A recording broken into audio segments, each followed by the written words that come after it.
हाँ, जो कूंडे खा खा के, तीजे खा खा के और जितने मुर्दे मर रहे हैं सबका इसाले सवाब ये खाता है। ऐसे भी हैं, इस तरह के भी है ना। मैं एक वाकया नहीं बताता, एक बिदती मौलवी था, उसके किसी का इंतकाल हो गया, तो उस मौलवी का भी इंतकाल हो चुका था। तो वो जुमेरात के खाने पर बुलाया, मैयत के लवाहिकीन ने कहा कि पहले तो आपके अब्बा को बुलाते थे, अब अब्बा नहीं है तो बच्चे आ जाएं। तो बच्चे जब खाना खाने के लिए जाने लगे, जुमेरात का खाना, तो बच्चों की माँ ने कहा देखो बेटा, इतना खाना है कि बाप की रूह को तस्कीन हो जाए कि मेरे बाद ये सिलसिला खत्म नहीं हो, और बाप को बदनाम नहीं करना बाप की रूह को तकलीफ नहीं पहुंच, बदनाम ना, नाक ना कटवा देना मुआशरे में, तबीयत से फोड़ना बैठ के ना। बाप की रूह को खुशी होगी कि आज मैं नहीं हूं तो कोई मसला नहीं है, मुफ्त खाने वाले मेरे बच्चे हैं अल्हम्दुलिल्लाह। तो बच्चों ने माँ की नसीहत याद आई, शुरू किया। ये लतीफा हमारे नाना हमें सुनाया करते, हाल खुद भी मौलवी थे वो ठीक है ना, मस्जिद के इमाम थे, अल्लाह मग़फ़िरत फरमाए।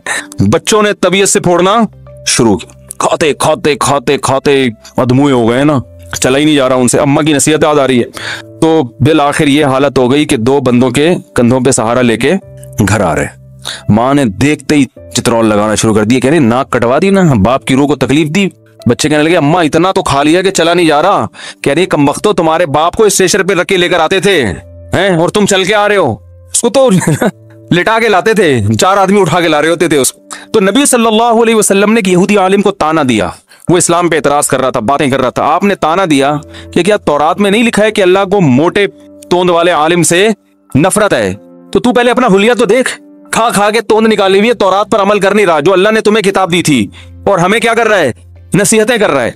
तो इससे पता चलता है कि ताना बात सूरतों में, इससे एक तो ये भी पता चलता है कि अल्लाह को ज्यादा खाना, बोलो भाई पसंद है। जुमेरात के भी खाने, उधर से कूंडे का खाना आ गया, उधर से पता नहीं क्या क्या खाए जा रहे हैं यार। इस्लाम में तो भाई रोजे रखना है, पीर जुमेरात का रोमी। देखो नबी सल्लल्लाहु अलैहि वसल्लम के यौम पैदाइश में आपने रोजा रखा है, हमारे यहाँ देगे पकती हैं 12 रबीउल अव्वल को ना।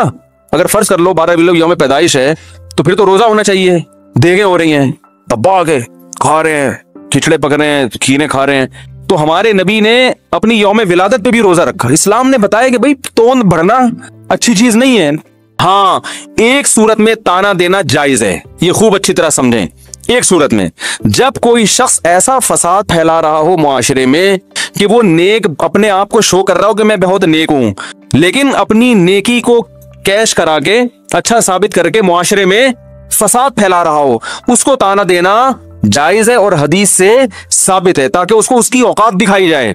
नबी सल्लल्लाहु अलैहि वसल्लम ने भी एक मौके पे एक यहूदी आलिम को ताना दिया, वो बुरी बात कर रहा था। आपने फरमाया कि तू उस बात को छोड़, पहले तू ये बता कि क्या तौरात में लिखा नहीं है कि अल्लाह को मोटी तोंद वाले आलिम से नफरत है? और तू अपनी तोंद देख, मोटी तोंद से वो तोंद मुराद है जो खा खा के मोटी हुई हो। अगर कोई आलिम कुदरती तौर पर मोटे हैं, बहुत से हैं जो कम खाते हैं मगर जिस्म भारी है उनका, जो हराम खा खा के तोंद निकाल दी हो ना, जिसकी हराम खा खा के, ऐसा ना हो किसी आलिम का पेट बड़ा हुआ तो आप उसको बुरा समझना शुरू कर दो। उलमा का एहतराम करें, ये तो अल्लाह के बनाए हुए, कोई छोटे कद का होगा, कोई बड़े कद का होता है, कोई भारी जिस्म का होता है, कोई पतला होता है।